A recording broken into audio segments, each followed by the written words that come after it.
Hello, this is FPS. I am going to do another one that finishes off what we might call the nutrition. The first one was water. This one I wanted to call milk. But it's going to end up being more diet. It's just going to stay on this photo. I'm going to talk. Milk was the breakthrough for me. It was the very first bubble pop. And that led to everything else. Like if you were to start and asking me, okay, where does it begin? Any phase of my life. The Bible, my salvation, alternative understanding, the whole thing, unzipping science, all of it. The very first thing that happened was I went to work for a man who asked me what I ate. And when I told him cereal, he scoffed. And I didn't care about it because I was a trainer before that. And I was in fantastic shape doing Olympic distance marathons. And I ate cereal. More like I chose certain different kinds of cereals that would work. And they were all bad. But I was getting close. I wouldn't know what I was doing. The thing that he was scoffing at was that I drank so much pasteurized milk. Because I was like 30 and I didn't really have any health problems. And that would be sort of normal maybe 15 or 25 years ago, but given my generation, I should have been having some sort of intestinal issues. Anyways, he went on to teach me what raw milk was. The Bible says that goats are for milk and that lambs are for clothing. And we drink cow's milk, and it's probably relatively close. Goat's milk is also in the cooler right next to raw milk, anywhere you can find raw milk. We'll get to all that kind of stuff. The reason he asked me what I ate was because his medical practice had evolved. He was kind of past his everything. He was an older guy. And he was an acolyte of Joseph Steiner, Rudolf Steiner, an anthroposophic medical doctor. But he had started in cardiology and in the ER. And he liked to teach. He liked to draw little things like what you're looking at now. And except this is mine, and it would look nothing like that. And teach. We had a little office, and he would explain stuff so that we could help all the patients, because his was a little bit alternative. Well, the very first thing that they broached with me was raw milk, and they could have said anything, but I guess it was because I ate cereal every day and ate pasteurized milk every day. And the place for raw milk was right around the corner. So I took it home and I started drinking it just out of, well, whatever. And then like 2 weeks later, somebody busted my window. I called the guy to repair it. And when he showed up with a gallon of pasteurized milk, and he was drinking it like water. He had like a wife beater on. He was fixing my window, and he was lugging around a gallon of milk. We had a small conversation about it. I didn't know anything about anything. I was just going, "What are you doing, bro?" And he says, "Oh man, I just drink like a gallon a day. I just can't get enough of it. It's so good. And it helps me not eat, get through the work day. It's cheap." And then I went and looked up all the pasteurized milk stuff and all the mucus issues and allergens, and I didn't really understand the gut biome at that point. But it began, obviously, the big link to what I was doing in my professional life, which was studying the body and health. I didn't understand that we have symbiosis relationship with life, and that we have a living food loop that needs to be maintained and closed and kept up. No link can break. So Rudolf Steiner is rather famous, if anyone knows anything about smart stuff. He had some of the smartest ever. He's responsible for organic farming. In his original interplay, it was called biodynamic farming. He had theories and practices and all sorts of practical farming, life, man. This was in the 1800s. Things were practical, and he was a philosopher of some kind. Well, it turns out he ended up writing a book called Lucifer Gnosis. Gnosis is a religion that popped up after Christ died, where it was the first one to really take the New Testament and claim that Christ was some other sort of thing. And of course, the word Lucifer there. Obviously, it is a story that it goes in favor of Lucifer and not the actual truth. So these guys who get this alternative knowledge from Nikola Tesla to Rudolf Steiner, any one of them, they're getting it from dark spirits, and they're going to get 90% truth, so they can get toeholds and leverage and something to sell. Kind of like what you might be suspicious of me in my voice. And then they go dark, much like Luke Skywalker. So my friend wasn't dark. He was always applying things practically. He was really about the most competent individual I'd ever dealt with in my entire life. He was fully impressive. And when I would say he would teach us, he would literally sit down and draw things out and explain things front to back.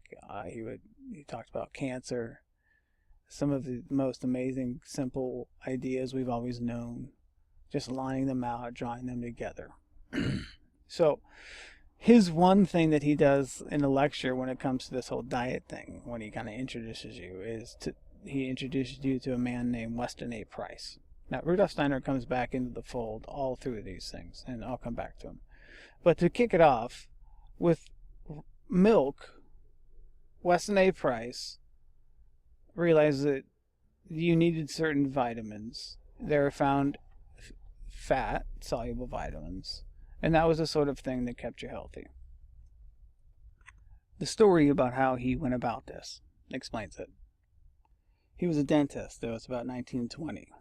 Now, I've read research, side note, of cardiologists talking about, I just treated my first heart attack, and then 10 years later, I treated another 10 or 20, and something's going on in the health system, and it might be the food.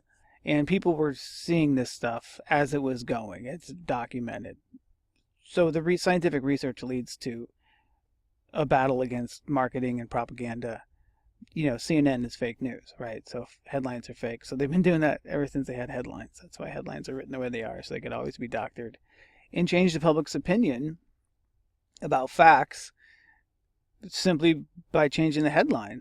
I mean, the facts are usually even in the story to some regard. They just weave around a propaganda mentality that says stuff like evolution's been solved or relativity's been proven. And they know darn well none of this stuff has. And this goes all the way back to food. It was when they started pasteurizing milk. So Weston A. Price was a dentist, and he started noticing that his children he was a dentist who would do stuff like emergency sort of things. And then all of a sudden he's focusing on chronic daily care. He can't get his children's teeth to stay healthy or straight. And they're all growing crooked. And that wisdom teeth, up until that point, would come in at an adolescent maturity age. And the jaw would adapt and grow and mature in size.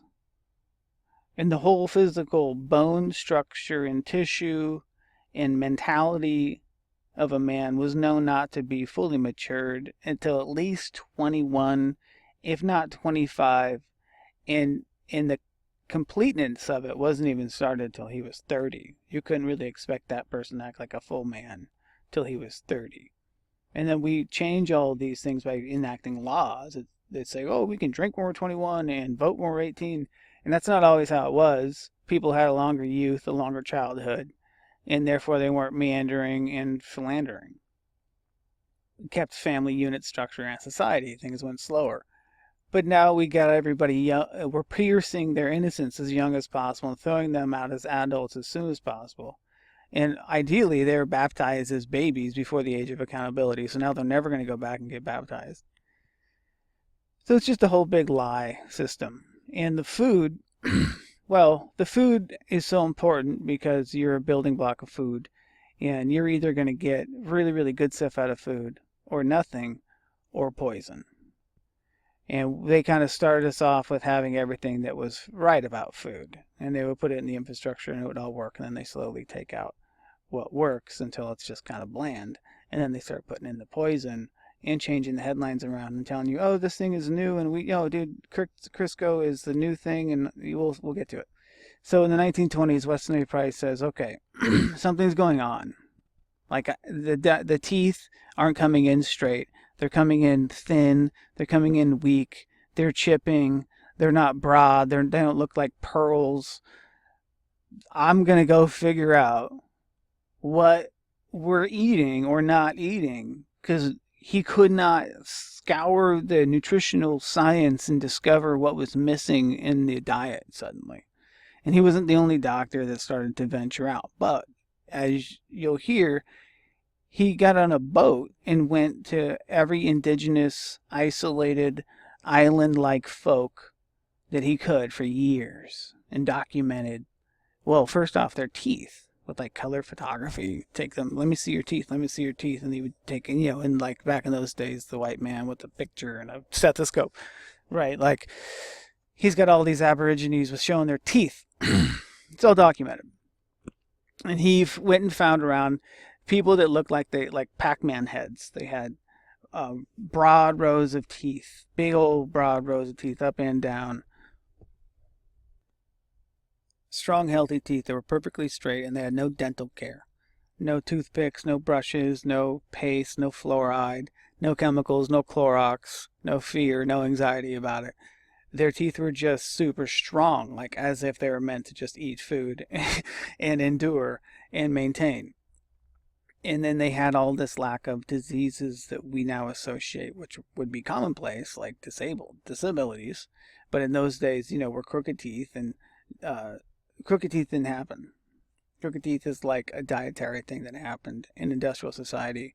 We have amnesia about everything. Don't worry about it.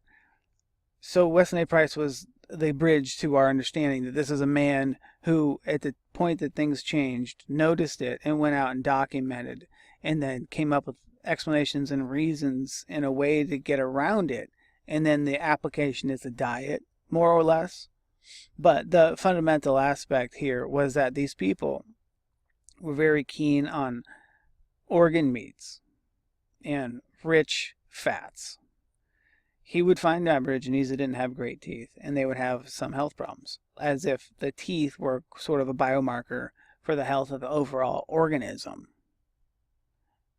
Not just because they would be working really well, and that you could, if you ever known anyone that's missing teeth into old age, they have real problems with food, and it just continues. So if you have someone who has no teeth in their mouth, dude, they got like issues with survival. They're going to waste away a little bit. They're not going to be able to be like they were when they're youth. That's just that aspect of it. When you're thinking about the flesh and the health of the whole organism radiating through, and then it should be strong and durable and just do what it seems to be designed to do without breaking down. The rest of your body gets stronger with work. Why not teeth and things, right? So Weston A. Price was this bridge to the old understanding of man. What he found was they would do things like hang a spleen or a liver or a gallbladder with an organ in it until it started to ferment. So nowadays on the market, there's something called the fermented cod liver oil, and in it would be bioavailable fat-soluble vitamins, A, D, E, and K. Very, very rich. So when we have foie gras and liver pate and all these organ meats that are now illegal and considered immoral, they would be our healthiest, most densest nutrition. You wouldn't have to eat very much of it. You would get by on little bits. Instead, we have empty food because fat's bad for you. Well, if fat's bad for you, then all the vitamins that are in the fat go out the window with the fat. Makes perfect sense. And this wisdom teeth crowding and cavities was all associated with the lack of nutrition in the fat. Because, like we know, vitamin D is put in milk because milk's supposed to be good for you, because calcium's in there. Well, it's actually the vitamin D that is a cofactor for the calcium. So, like I said, all the vitamins that are in something are there to help that thing do what it's meant to do. And when you take them out and separate them and sell them in pills and feed them half of it, that they don't get it. And so the calcium that's even in the milk isn't even going in because the vitamin D is dead, as it were. So the body's working with minimal. So it's under stress constantly to make up. And it can. But it's the difference of, why would you skip a meal every single day if you didn't have to? You're just going to get weaker. Whoever gets the food gets the increase.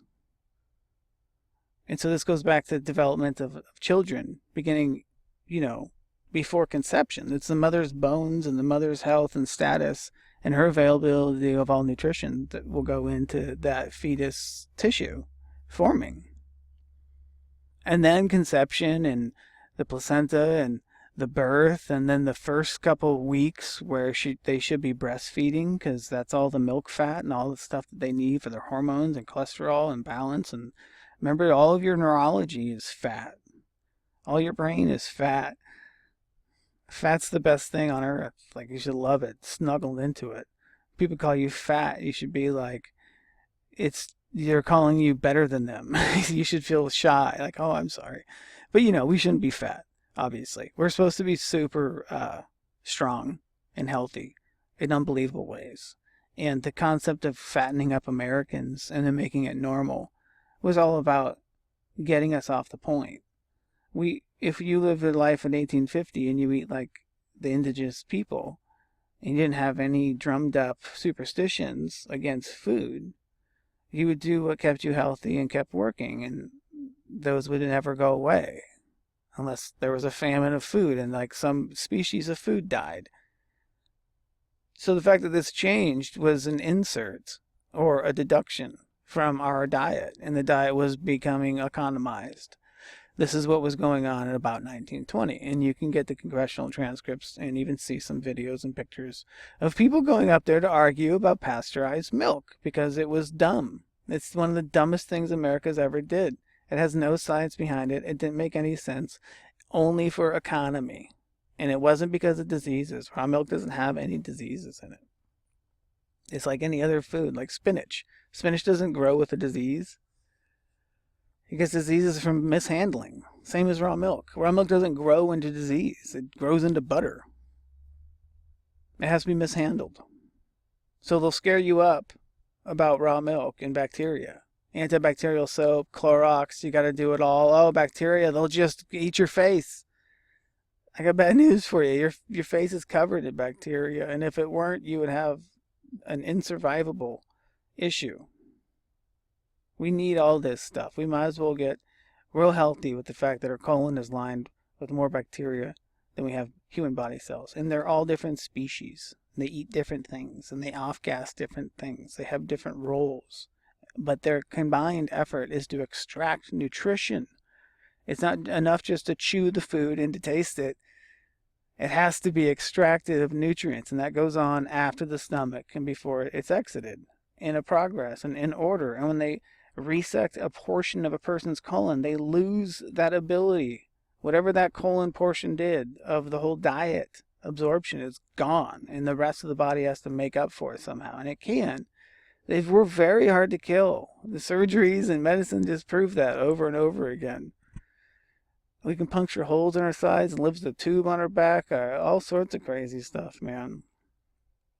And they normalize it. They normalize illness. They normalize suffering. They make celebrities have diseases that don't even hardly exist and that they don't have, and it's part of their character and it's part of the act, and they have to do it.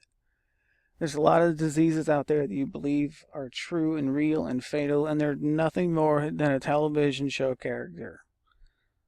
Like, I'm not even going to get into it. Let's get back to raw milk. So the fat solubles were the key. Weston A. Price, a dentist, came back and said, if you put fat in your diet, everyone's going to develop properly. Now, it was only because it was missing. We had already started to pasteurize the milk. You put life on a scale and on heat. If you boil something, all it does is denature it. It starts to vibrate and then lose its ability to hold together, and it unfolds. Temperature will degrade anything. Fire burns everything. So on a temperature scale of right before it starts to degrade, well, the very first things that are going to degrade are the fragilest, smallest things, which are like the aromatics, but also the vitamins. The vitamins are very fragile things. And then by the time they get to killing something that they might say causes diseases, well, that's the temperature that all the things that prevent diseases die. All those bacteria in there are also dead. So the milk goes through the other side, and what you have now is a boiled to death milk product.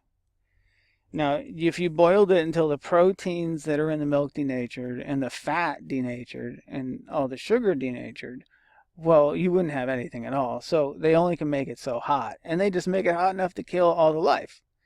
And then they have a dead product. Well, they started realizing that the dead product was literally not food. As in my friend in the beginning of the story, fixing my window, slugging a gallon of pasteurized milk every day. If they didn't reintroduce vitamin D, which was in the milk, and then killed in the pasteurized process, he literally couldn't survive on it. He would die thinking he's eating food. There's no nutrients in it. They're all dead. If they don't re-put nutrients back in the pasteurized milk, it is not a food. It's dead. There's not even nutrients in it.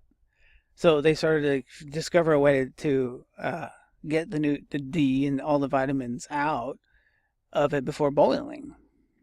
And then that was when they started like getting, you can get vitamins out of everywhere now. But the pasteurized milk process was simply to hold it and then reinsert it after the boiling process. So now it's a food again. But they only put vitamin D back into it. You need to look at that label very closely. A, D, and E, and K were all in there. But they only put vitamin D back in and they advertise it. Replaced with vitamin D. So you can pay extra to have a marginal food product. Just think that they advertise milk to you the same way they advertise Bud Light. Drink it, it's the best ever. You're going to love it, you'll have the best life, your wife will be hot. And you know it's advertising, and it's for Bud Light. Yet it still kind of works. But when you see a milk commercial with a kid and a milk mustache, it's just as deceitful and lying and false in their mind. They're just playing a game with you. They're really drinking the milk. They're really drinking the Bud Light. We just tell them it's the best ever, and they go for it. No one even looks. No one even cares to look. At this point, the concept is so simple that you would see that anyone who came out with a master's degree in any kind of science or health, started thumbing through the back end of stuff, goes, wait a second, man. Okay, so this is the doctor. This is what he was teaching me. His anthroposophic branch and family is like a whole international network that's been going on since Rudolf Steiner. And they've been carrying secret knowledge. Probably because they're mostly Satanists. But, I would tell you that it's the Satanists who realize that if you play with people's fat, you play with their mind. Now, it's long been known that there's a mental mood, thought, mind connection to your gut. And that would probably be from your bacteria, which gets a little scary because then you're thinking, oh, bacteria are aliens and we're their host and they are thinking for us. But it's more like when you have a craving and you crave something very, very specific. It's your same way that maybe it's a function of like the balance of the fauna. As some are dying off because they're starving because you haven't had that food for a while, they start telling you, hey, feed us that food because there's bacteria in there. We need to be recolonized or we're going to die out and you're going to lose the ability to get these nutrients for good. And that's what happens about age 7 when our gut goes sterile if we don't have any living food. And just per programming that your concept of bacteria and food is death. Don't get any bacteria near my food. Oh my God. I know people that take Clorox and clean their whole kitchen with it constantly because it has to kill everything. Oh my God. It's just death everywhere. Well, Clorox is same notion of heat. If Clorox kills the things that everything can't kill, if Clorox is the most killing thing and kills life, well, what do you think it does to, let alone your skin and your eyes? Let alone like the butter and the fragileness of all the food, and now you're going to put dishes on there and your hands and your everything on. The Clorox doesn't like rinse off like that. It just continues to kill and hang out. If you can smell it, well, you're ingesting it. Clorox is from chlorine. Chlorine gas is how you kill people like instantaneously. It's like fluoride. These things that are high poisons, they coach us. They put them on the shelf and give us commercials and say, no, that's perfectly good. And, the real problem here is bacteria. You should really be afraid of bacteria. You could die at any moment with bacteria. That's why you need super, super strong Clorox sprayed everywhere. I know people that fight ants with Clorox. It will literally kill everything, dude. We don't need to, we have soap and we have warm water. And if that can't rinse it off and get rid of it, we're probably handling something wrong. We're probably mixing things that shouldn't be mixed. And really, that's what an infection is after surgery, or when you get a cut. You have a suit that is 100% closed. And if you press into it and press what's on the outside and the inside through layers, wherever, it can't go there. It's going to start growing where it shouldn't grow. It's not that it's a bad thing. It's in the wrong place. We do a lot of this stuff, and then we throw antibacteria in their veins just straight up. I mean, we're sanitizing each other. We're sanitizing each other in the inside, the outside, the whole world. Well, pesticides, nothing like Clorox says it kills 99.9% of everything. Well, the 0.01% that stays there while everything else died starts to grow and multiply. And then when you throw Clorox again, they don't die. Then they grow and multiply. So you're selecting for the most resistant organisms possible, and that's where we get MRSA and bacteria that we don't have antibiotics against, because we never did. They were never killing them. They were surviving the whole time, and we were selecting and killing what we could kill, leaving the whole ecosystem as food for those ones we couldn't kill, and we still can't kill them. Because we don't really have the power to kill life. Once we're talking about a unified symbiosis, how do you get the life to filter out of the life inside your body? How do you take an antibiotic in your stomach and then it kills the ones that you don't need, but the ones that you do need aren't killed? Well, you can't. It's just a sweeping kill. It's like chemotherapy. Antibiotics are like chemotherapy for the gut fauna or some other thing. Like if you did get dirty spinach, well, or some other thing. When your body is the only thing that has the power and authority and know-how to discern between what's bad and what's good. And if it's strong enough, well, you will beat it. And if you understand food and everything, then you'd realize, oh, we can do this and we can do that, but we can't do this and we can't do that. As opposed to pasteurized milk in a refrigerator is life and raw milk is death. So I'm going to jump ahead to this sigmoid grass. Sigmoid grass, this is total Freemasonry talk, but it actually applies. Grass grows in a sigmoid fashion, meaning that in its early age, it grows really fast, and then it has an adolescent stage of long-term kind of green, like a high green, and then it starts to age quickly as well. So when you feed cattle, you feed them the middle adolescent grass. You don't want them to chop down the young grass because that's growing and there's going to be a lot of food in there. And you should let it get some fullness. And then after it kind of goes stale and it starts to wilt and die, it's not high quality food anymore, but it's still food. And that all the animals that we eat should be eating grass or something of that nature, like a natural diet, like whether they're pasturing or not. We feed them now the same thing we eat, which is corn. We say that we need to subsidize corn and have all these huge corporate farms because it's too hard to keep soil and grass and cattle. The sigmoid grass is the middle portion of the lifespan of grass.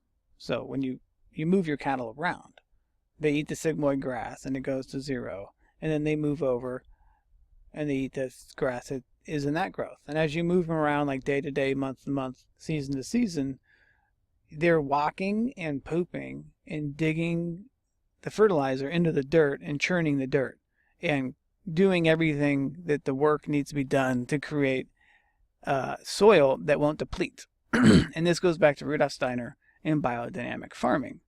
The basics of keeping animals around your house is that you move them around, and when they eat and poop, it is all the work of a compost. So you don't really waste anything in your house. All of a sudden, they're doing so much work for you just by living. And you move them around, and as, obviously where the poop goes and the grass is going to grow and it's going to be all healthy, and then the year when they come back around, it's going to be there for them. And you don't let them eat it down to nothing, and you don't let the grass grow too long. You just kind of keep moving your animals around. And as long as your animals are free to pasture, like free-range chickens, like, whoa, what is that? What if a chicken could be just like out in the wild and lay eggs and we can eat them? Yeah. Chickens are very low maintenance, and most neighborhoods can have them. And the density of nutrition inside an egg is unbelievable. But when you look at certain communities, you'll start seeing that if they can get a cow just on a plot of land, all of a sudden all their farming and their growth gets stabilized and normalized because they don't have to go get fertilizer. They don't have to turn the soil. They have the cow does a whole lot. A single cow, let alone you get 10 cows. Now, if you got like 30 cows, man, you have something that's working the land for you, doing actual work for you, pushing and pulling, and then it's going to feed you. You're going to cut it up. It's going to, you don't have to eat red meat 3 times a day, but if you're a working man, you're going to want it a couple times a week kind of thing. Keep yourself strong. And that's why there's so much value in these animals, because they support your entire household. They support the entire community. And if you take congressional action to attack these farmers and make it a corporate farm where we just take all the animals out of around people and put them on places because they're dirty or something, I don't know, but they're way far away and we never see them and they're treated in ways that we can't ever tell, and then we eat them, we have no idea what's going on in between here and there. Let alone the fact that our way of life that's customarily associated with having animals is not only eradicated from our fingertips, but it's from off the land. It's eradicated from our knowledge. We can't even conceive of a world where there's a cow in every corner. We have so many superstitions about food. An ideal society where there's like no animals everywhere, when really we should be really surrounded by dirt and grass and space and silence. And if we don't need to burn coal, then we don't need anybody. Until you start taking the cows out and start supplanting people's understanding with what they actually need in society. Well, if you make everything convenient, well, you made them non-self-sufficient. You made them dependent. You made them a state citizen that has no interest ever in what it would be like to eat whole food. So you can change their food right from underneath their nose. And as long as there's a good television commercial, like if you could say the astronauts drink it, like if you were like NASA invented a drink and the astronauts drink it to survive in space, and it's called Tang. And you're selling them a subsidized corn product that's the cheapest food that's ever been made, even though it cost $1 billion in scientific efforts to create. Well, now it's cheaper than corn. It's cheaper than sugar. And it's subsidized, which makes it cheaper and cheaper. Which is a good link back to pasteurized milk. If you go on a counter in a cooler and you see pasteurized milk next to raw milk, the raw milk's going to be $15. The pasteurized milk is going to be $5. Do you know why? Because the pasteurized milk is subsidized with your tax dollars. You already paid it down. The reason it's $5 is because you already paid for it. You already paid for 2/3 of it. It's state milk. The raw milk is just the dude's milk that came out of the cow. He put it on the shelf. The grocer bought it, puts it there. It's not touched by human hands. Nothing's done to it. So why is it more expensive? Think about it. If you have a butcher and he's got a big cow behind him and you want just one slab, he takes one hack and he sells it to you, and there's like no labor. He charges you the cost of the meat. But when you go down, work your way down the case, you see he's already chopped up a whole bunch of stuff. He's even garnished some. He's even spiced some up. He's even cooked the ones he spiced up. And every step he adds in manual labor adds $1. Because a worker gets his wages and no man works for free. And everything he's doing there is something you could do at your house, but he did it, so you're going to pay him. Maybe he knows what he's doing. Maybe you like his flavors. Maybe he doesn't charge you too much. But he's not going to charge you less. The simplest way to eat is wholesale. Like, get as much as you can get, hack it off, pay the least you can pay, get the most you can get. Well, with milk, you're looking at $5 for something that has the most steps in it. The most chemicals, the most heat, the most energy, the most technological advancements, the most manpower, the most labor. The raw milk has nothing in it. There's nothing that was done to it. It just like came for free. It's a miracle it's $15. Why is it $15? In a certain way.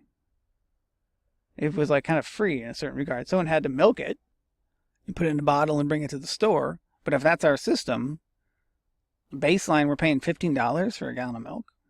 Well, what's in milk that makes it so expensive or so valuable? Well, all the stuff that's not in the pasteurized milk. The state gets us convinced that we also need to boil it because when you have 1,500 cows, you can't handle the handling, and so we have to boil it down. And then they put the vitamins back in there anyway, so it doesn't matter. And then if they're not, really in the milk still, they're like on the shelf and vitamins or other stuff, and you can get it all there. There's butter and yada, yada, yada. But every product that you can get that's made from milk that you can think of, you just put the word raw in front of that and it's available. Nothing needs to be cooked, mostly. Like when raw cooking or making food's not cooking it. Eating food is cooking it. Making food's like putting it in a way that will store, like cutting it off the animal and salting it up to hang so it'll be there for 6 months. That's making food. Pasteurizing milk is cooking food to death. And then we should pay for that. That's a lot of heat. That's cold. That's a lot of work. Men have to do that. They're doing it right now. Not to mention all the legislation that went behind that, all the hours we spent in Congress and for 100 years doing all the science, coming up with no reasons, no answers, no solutions, besides continuing to boiling the milk. Yet the milk is cheaper than the raw stuff, the wholesale stuff. It's because it's subsidized. You already bought it. You already paid down that milk. Your money's already in that milk. Your labor that you labored is in that milk already. That's why it's cheap. It should be $30 a gallon. Pasteurized milk should be $30 a gallon. Raw milk should be $15. If raw milk is $15 and you add men's labor to it and technological advancements and work, well, it should be $30. Just like a ham sandwich compared to a raw ham cut off the side. You got to get hip to the notion that food costs money. And if your food doesn't cost any money, it's because there's no food in it. And I'll demonstrate that. Rockefeller made his wealth by refining oil. Not pumping it, not selling it, but refining it. Making it from whatever it was into whatever it was going to be sold into. So, raw milk has no middleman. There's no refinement step. It comes from the udder to the shelf. But if you wanted to get rich, like Rockefeller, in milk, well, all of a sudden, in 1920, you can get into the milk refinement business. Start pasteurizing milk. Well, in the middle stage of a milk refinement process, you're going to have a jar full of all your fat-soluble vitamins, which are the food, the value, and the cost, the real money. You're holding the entire supply chain line, the supply source. You're choking it. You have it all. And you have it separated from a product that can be sold as milk. And all you have to do is put one little bit of those back in, the vitamin D, a portion of the vitamin D back in the milk. And now it's sold to the public as milk. So now you get to take those vitamins and you can start a vitamin company and sell each and every one of those. You know how many things take vitamins? From vanity creams to every single thing. Baby powder has aloe and vitamin E in it. Well, they got to get it from a real source. We can't make stuff like that. We can't synthetically make a body. We can't synthetically make vitamins. We can't synthetically make hormones. These are God's creations. And when we start tooling around with our food, we're acting like we're smarter than the body. Which, frankly, we're not. Let's get real honest. The body's way smarter than you. It's a machine. Its programs and designs are somehow suited directly to your control without really understanding them. So your understanding of them needs to be internal, like having a sensitivity to eating food. When you clean your diet out, you're going to start having discomfort when you eat bad food. Now you got a problem. It's the year 2017. Every corner has bad food. What are you going to do? Did you start eating pizza and other stuff and you start having real problems? And you're like, well, I don't want to give up all this other food. But like you start having issues. You start having reward. You start finally having comfort with food. You start getting that one meal a week where you can get the fermented beverage and all the whole foods. And then your body shuts down of cravings and starving. The rest of the week you're struggling. But You're not going back to fast food. You're not going back to high fructose corn syrup. You're not going back to the four things that really knock you back. So the milk refinement team pops in, starts getting lobbyists in Congress, just like the corn lobbyists and the soy lobbyists and the margarine Crisco lobbyists. And they just keep the rules and they keep the advertising. Frankly, a fool and his money soon depart, and that's kind of the law. If you believe what you see on TV, if you walk into a grocery store shelf and you just believe all the salesman tactics and you spend your good money, that's it. You lost. It's a litmus test. And sadly, the only reason it continues to work is because people who break the litmus test turn back and start devouring the ones who are inside and haven't figured it out yet. Instead of giving them the key and walking them out, they lock the door and throw away the key and start making money off of them. They don't really understand this stuff themselves. They just understand the money's flowing behind it. So when we get to the four things you shouldn't eat, they're pretty simple. High fructose corn syrup and Crisco are the two things. You can have corn and you can have soy, but not a corn or soy byproduct. They're all poison. They're all man-made food. MSG is a preservative. We have salt. We have a million different ways of preserving things. We don't need MSG. And what's MSG doing in freshly cooked food, like Chinese food?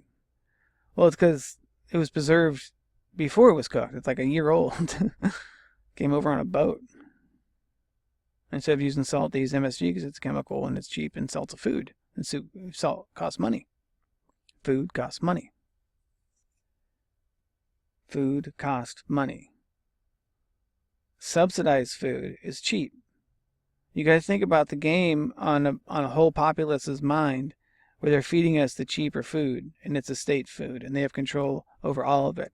Do you know that if a piece of anything, produce, comes from out of border of America, like if we have a problem with something and we need to import something because ours died, every food that comes over our borders has to be radiated with nuclear radiation. Because to wash it with water, or I don't know, they're trying to kill all the bad stuff that could be on it, as opposed, like if it were, I guess, a dangerous thing, like, oh well, we have to take the utmost safety with it because it could be sabotaged by our enemies, so we have to radiate it. Nuclear radiation on the food. So if you're eating anything, that produce that comes out from outside the United States of America, it's radiated. Like they put it, not like they even put it in a microwave. All sorts of policies that are pure poison to us. It is truly a miracle that we even get by. And if you work in a hospital, you'll see that what people get and stuck in is that it was their fault. Because they ate and they had this food and they got addicted to something, of food, like a weapon. How cruel is that? They made them sick. And here they are. And then they're going to doctors who they have all the trust in the world in, who say we can cure stuff with surgeries and super expensive pharmaceuticals. All the way back of just eating normal food. Having a cow walk around the ground. Eat what comes out of the ground. Because it's there for us, has all of our nutrients. And it doesn't need to be fiddled with. A gourmet food, or, you know, most gourmet items like ozuboku or pork, all these foods from around the world that we consider to be delicacies, unless it's an organ meat, are usually passed on traditionally from poor people because they find creative ways to dress up horrific pieces of meat in foul and lame and filthy things. And then we bring it into French restaurants and then bring it all over the world as delicacies and charge very high prices for them. When the delicacies are actually not those things. It's very strange. Everyone's confused about food. Don't feel weird. But you got to know Crisco's not a food item. It's axle grease. Vegetable oil doesn't do that at room temperature. It has to be hydrogenated, which is a foul chemical process. It turns it into something that's inert that your body can't digest. It's a fat, so there is some bits that it can take down and use. But again, those fats are supposed to also be made in your cholesterols. So the fat that you're supposed to eat, like butter, as it gets broken down and used, it's like breaking down a transformer and putting it back together again. It all fits. But with Crisco, you can get a couple parts, a couple things work, and the rest have to be like, this is all crap. So your cholesterols, even if it does work, they're minimized. They're kind of weakened. They're probably not as strong as they could be. Crisco is a real problem because it doesn't have any nutrients in it, right? It's just an axle grease, but it has the fat, the glycerin. So remember that fat delivers flavor. It also delivers the texture. So if you can make a substance that mimics those qualities of fat, and it's not a food, well, it would cost nothing. You can make $1 million. You can sell it. It costs the same cost as butter because people just equate it with butter. So you charge with butter. Butter's like the most expensive food on earth. Butter's like the most expensive food on earth. Think about that. Crisco costs nothing. There's nothing in it. It's not a food. It's axle grease. It's vegetable axle grease. It's like pasteurized milk. If you were to eat pasteurized milk and Crisco, you wouldn't survive. It's got nothing for you. Ever since Crisco was made, we've known this. You can go through the advertisements since Crisco was invented. It's always being reintroduced. It's always being renamed. There's always $1 million advertisements in television and news for it. Meanwhile, the research into what's going on with heart disease and strokes and where all this bad fat coming from, like Crisco is always known to be bad. It's just what we get is this breakdown where the consumer wanted it, the market demanded it. Nobody had a problem with butter. Well, they got preconditioned to say, fat's bad, fat-free, fat-free. You only got 3 parts of food. Well, take one of them out. How are you going to do? You have 3 parts of your body. You take one out. How are you going to do? It's a miracle the body even survives and continues to build things. So the rest that will come by feeding it food is really the gain. Peace, rest. Body relaxes, it slows down. Things are working better. It does more with less. It's already doing more with less, so give it more. The Crisco is unbelievable. It's all margarine, it's all parquet. It's a butter substitute, it's a vegetable oil. Vegetable oil is not solid at room temperature. Butter is the only thing that is. It's a miracle. It works the way it works. And when its flash point is too low, you use clarified butter, which is ghee. It has all the same nutritional properties. And you can fry in it. And you don't use very much. You just use a little bit. Ghee is also the same thing that you season a cast iron pan with. You should be cooking with cast iron. And you shouldn't be hitting it with soaps. You don't need soaps in your food, in your face. You don't need dyes and soaps in your clothes and your washing machine liquid. You don't need dyes or perfumes anywhere. You shouldn't put Crisco in the pan. You shouldn't put vegetable oil in the pan. The reason they get its canola oil is because canola oil has a higher flash point. But it's not higher than ghee. Ghee is what you season a cast iron pot with. And you don't even do nothing to it, man. You buy a cast iron pot. You take a spoon of ghee. You rub it in there. You put it in the oven at like 275 just to melt it. All you're doing is filling the pores. And so it has a nice little layer. And you'll have to do it every now and then. But you don't hit it with soap. You just hit it with a brush and warm water. Think about it. You're autoclaving the food. What's going to survive there? Nothing. You're sterilizing it every time you cook in it. Right? And then if you rinse it off and wash it off, well, like nothing sits around and eats the butter that's going to be bad for you, if it's even a nano organism in there. So we get hooked on cleaning things with antibacterial soaps and hot water and these chemicals that eradicate life, and wonder where we get problems from. We shouldn't really need any of it. Just a little bit of elbow grease and time and patience, and let things have their full effect. We figured out life a long time ago. Go back to 1850. Before Crisco was invented. Before high fructose corn syrup was invented. Before we started making everything out of corn. Before we started making everything out of soy. Before we started preserving things with MSG. You know how we would transport meat in the old days? We would just roll it in salt and hang it up. That's how you store meat. Salt's a preservative. And then when you pull it out, you put pepper on it, and it contradicts some of the salt. And there we get salt and pepper. Cinnamon and sugar. Cinnamon blunts the glycemic hit of sugar. It goes together like cinnamon and sugar. Bread and butter. Fat, protein, and sugar. It goes together like bread and butter. We're even conditioned to know that there's just a simple balance of all this food, and it should be real, and it should be whole, and it probably costs good money if the world is going to be run on money and trying to steal everybody's labor. Unless we have a runaway political system that's never going to change. It's illegal to transport raw milk across state lines. How is that even possible? It's food.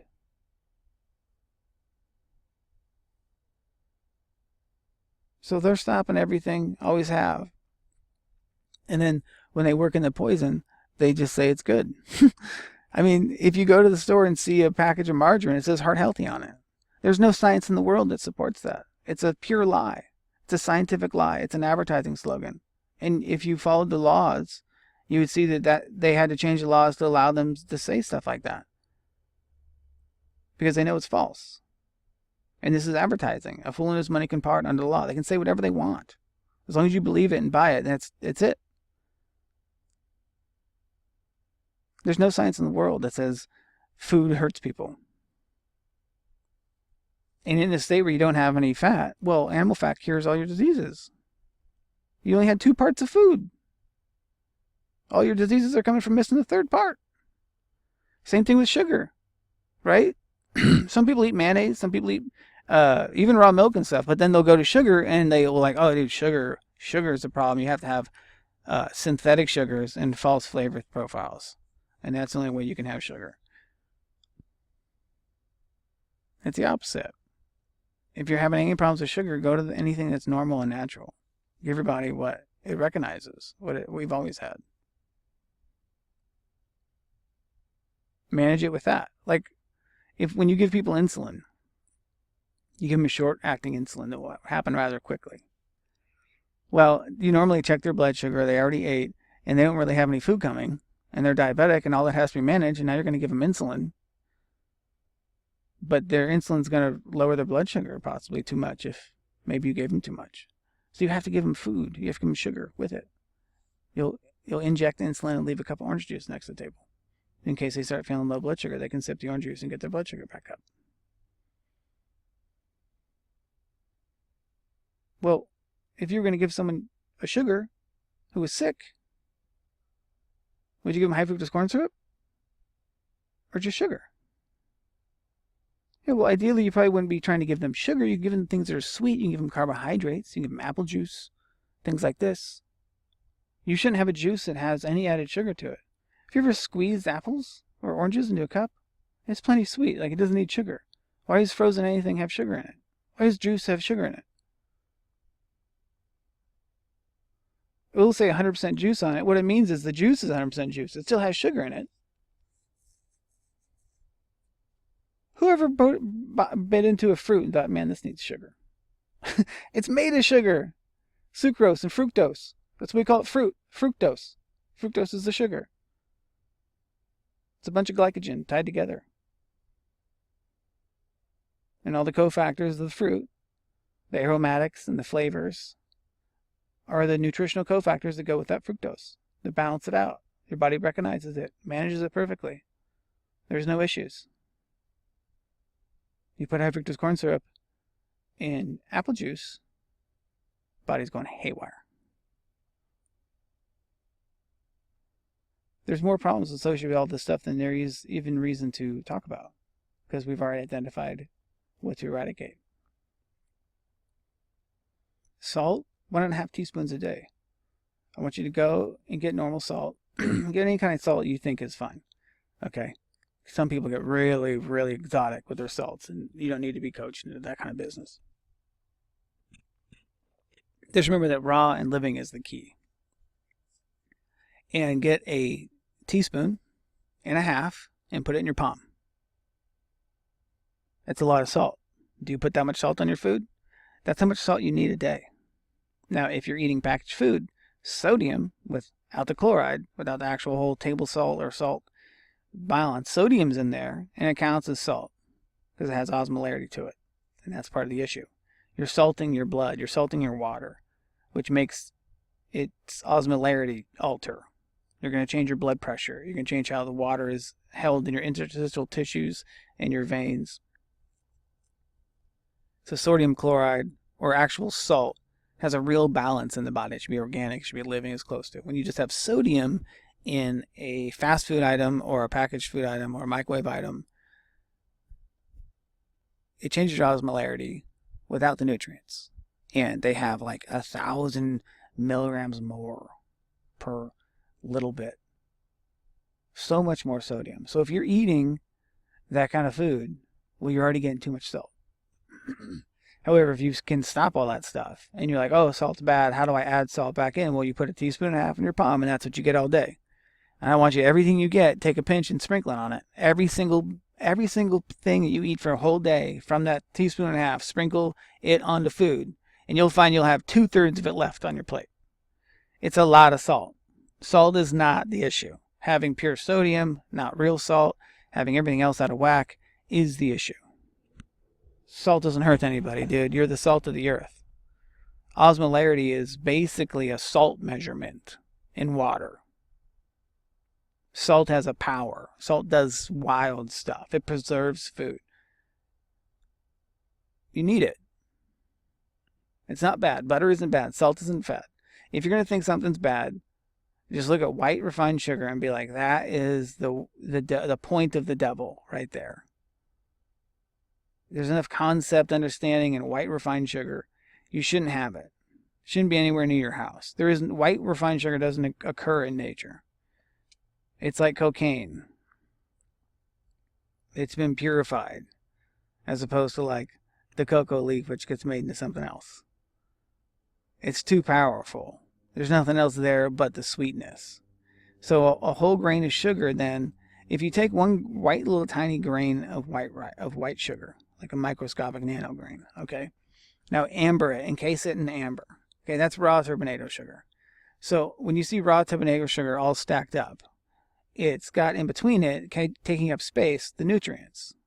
So when you take a teaspoon of the brown raw turbinado sugar and you put it into your coffee, you actually got, well, if you're looking at your teaspoon and then you just put that teaspoon next to a teaspoon of white sugar, well, all those grains of white sugar are on that teaspoon and they can't fit with all the nutrients. So you gotta put in 2 or 3 turbinado teaspoons to match what you've previously been doing. And this freaks people out when they switch sugars. Because sugar, white table sugar, is really sweet. And you can pretty much get it by with like a tablespoon at most in your coffee. Like 3 packets. But if you go to packets of the raw, you put in 3 packets, you don't taste any sugar. That's because all the nutrients are taking up the space and the mass, and you got actually like less of those white sweet grains in there. So you could use like 6 or 9 packets, and people start freaking out. You're just adding nutrition. You're getting up to your tolerance of sweetness. Every one of those little tiny grains is sweetness, and so when it's just the sweetness, you're getting pure sweetness. In compacted form, physical compacted form. As small as it can be made, as sweet as it can be made, as potent as it can be made. It's not sugar. It's a man-made drug. And it's messing with your heart and your life, like your actual feelings, your actual self-esteem, your actual reality, understanding Earth, who everybody is, what we're doing here, what food is, why do things suck. It's because you believe sugar is something that grows out of the ground. It doesn't. You believe when you eat sugar, it does whatever it's supposed to do. It doesn't. Whatever that stuff is doing is not what's supposed to be done. You got to switch it out. You got to get rid of it. Throw it. You should take pasteurized milk and just start chucking it through the front of the grocery store until somebody shows up and you're going, what are you doing buying this? Where's the raw milk? You can get raw milk, raw cheese, raw butter raw sour cream. So pasteurized is just a big state financed getting you to buy your food before you go in and buy it. On certain point, like you should be going in and spending like a quarter for a gallon of milk. You already subsidized the whole process of it. If you were going to subsidize something, wouldn't it to be? It's so aggravating. It's so aggravating. The grocery managers don't understand this. The doctors don't understand this. Nutritionists don't understand this. Guys like Rudolf Steiner and Weston A. Price, there's a community of people out there that stay together and they communicate and they write books. And I got this from them. They knew this was going on when I was just a fool. Had no idea that the world had conspiracies or black flag operations. I knew that something was wrong about health because I was a personal trainer and I was going into nursing, and everywhere you went, people could not understand the basics. They were indoctrinated with superstitions. And then, I have them. I still have them. But to pop that, this doctor used raw milk.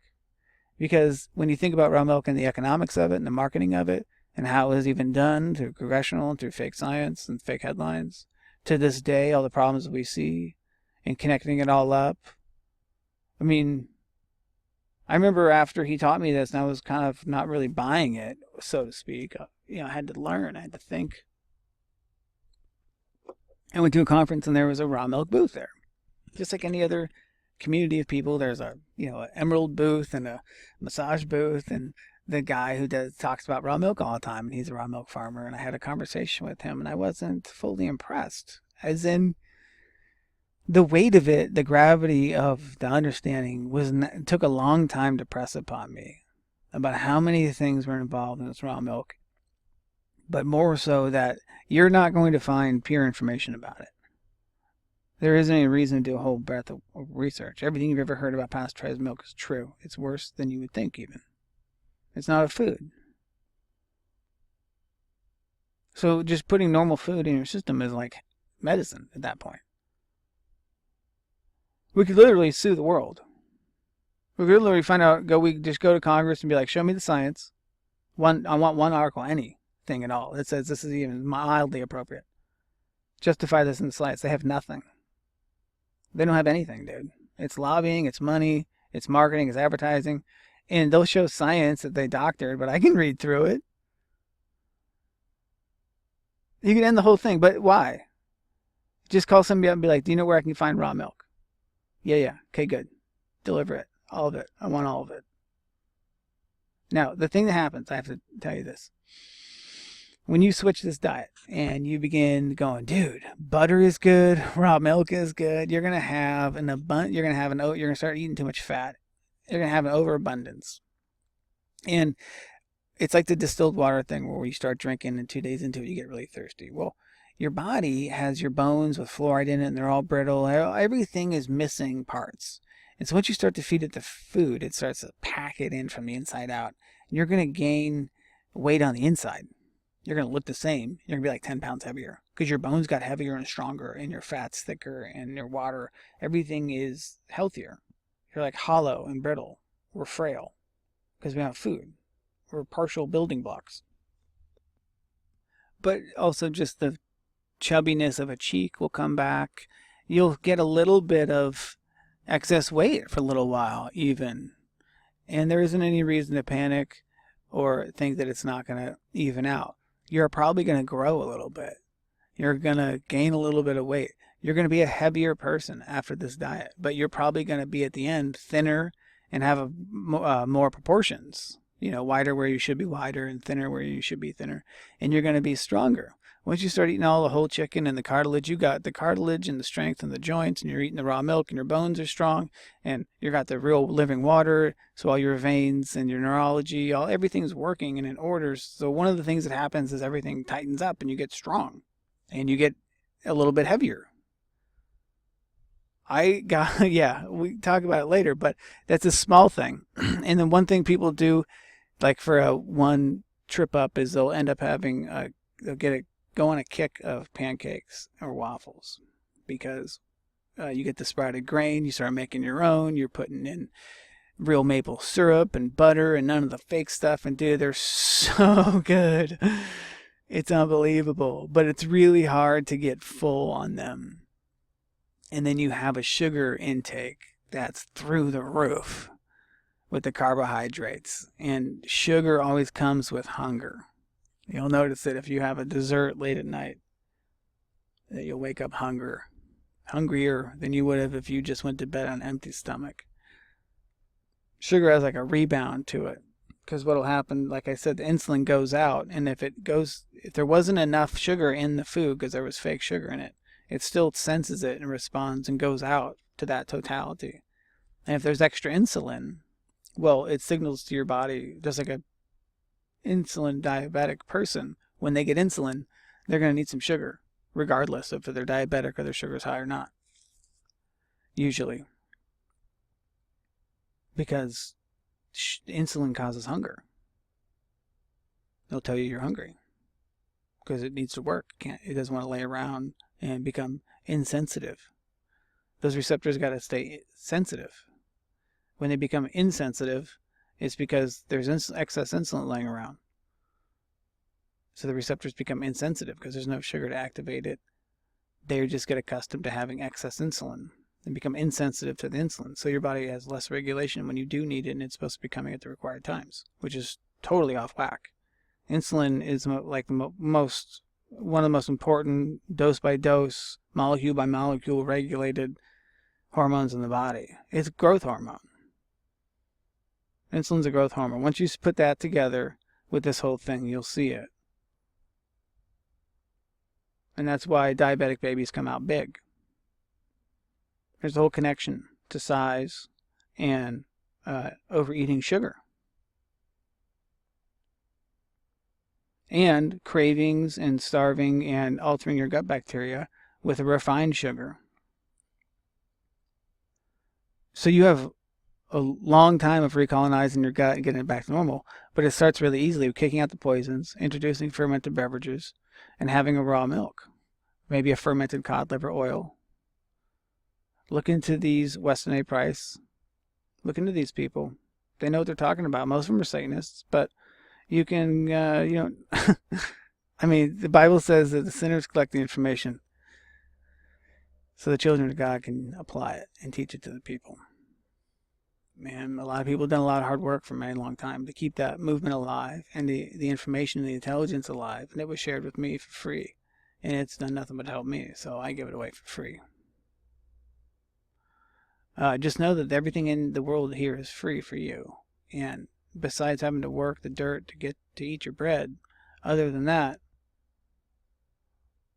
there is not, we should be trading and bartering equal value. The moment you introduce money, you introduce inequity, where somebody takes a profit and somebody takes a loss. And then somebody's better off and somebody's worse off. And now you have society divisions. We should be bartering like kind for like value. At least at our community systems. I mean, why do we have to take a profit off our neighbors? I don't have a cow, he does. I got chickens, he doesn't. Why are we profiting? Why do we have to take a profit off our neighbors? You should be local. Be local. Because if my neighbor gets a cow, I get a cow. Kind of thing. If somebody in the neighborhood's really good at strawberries, I get strawberries. Because I got this, and I got this, and I got that, and I share it. And we barter for equal value and not take a profit. And if we become Venezuela, our community is going to survive because we all have food. So they've disassociated us from food, disassociated us from the health of it, and also the empowering, sustainable liberty of being able to grow and eat for food on our own. I mean, imagine really having to take your shopping cart and walk down to the convenience store and fight for bread. What sense does that make? How is that even possible? We should just have food comes out of the dirt for free. If you have a cow, if someone catches you slaughtering your cow, no one gets to come in and say, how much did you pay for that? Who did you pay for that? You owe money for that food. No, dude, it was your cow. You slaughtered it, and you're going to eat it, and it's going to keep your family alive. Hi. Why don't we have any food in our neighborhoods? It makes no sense to me.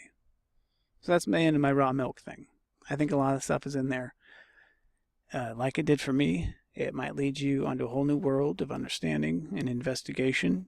If you find a clue, follow it. Just work one clue at a time, and all the understanding will come. Because remember, when you learn something that's true, it never gets corrected. And that's how the Lord teaches, because He's the best at everything. When He teaches you the truth, which is His truth, it doesn't change. You just keep going. So a lot of comfort and a lot of stability, like emotional stability, comes from truth. You need to feel that stuff as deep as you can. There's a lot of lies, and the lies talk the loudest. They're in the loudest commercials, loudest TVs, the loudest language. The truth is usually sensible and gets shouted out. So the truth has always been out there. The threads are alive, and this is just another one. Maranatha.